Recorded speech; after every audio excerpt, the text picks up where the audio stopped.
200.000 köyge dakap yola çıkan mağı binizne 118.800 köyge hep geldim.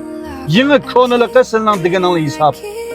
Abdan tutanlama tukalla hem malana bu şu vaktın intayın güzel bolsun. Maşini yine mekana. Zadi yine. Ya kalanla mene tutmakanda tütü maşinini yakın ekelin ha bulan. Benim yerliğe kalanla maşininin ki. Hakikaten güzel. Motorunu görsenle her yan kalkıda yine. Hakikaten bu 76 mığını mangan maşine.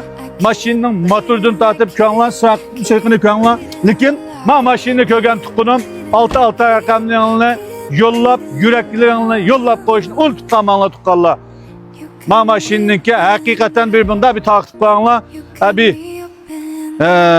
Şu bağı yumuşak dostlarımızga bir tüccan bulap kalsın bunda maşini izdavatkan dostlarımızga bir tüccan bulap kalsın dostlar. Maşininin mişyadaki şu numurluydun tartıp mişyadaki numurluydun tartıp mene kalanla yezi benden mıklı mık boşumaklık şu numuruma mişyadaki yam numuru hop udul.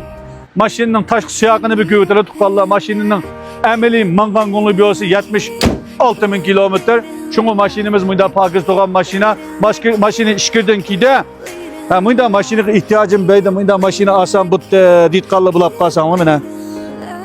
Bizim bu şu Hoten şehirdeki saltanat diken maşincilik kersanla butu, maşina devamlık sınırını kütmekte. Altı rakamlarını yollap, yüreklerini baskan dostlarımga köptün köp, rahmet. Şu zopununu kollap, takip koygan dostlarımga köptün köp, rahmet.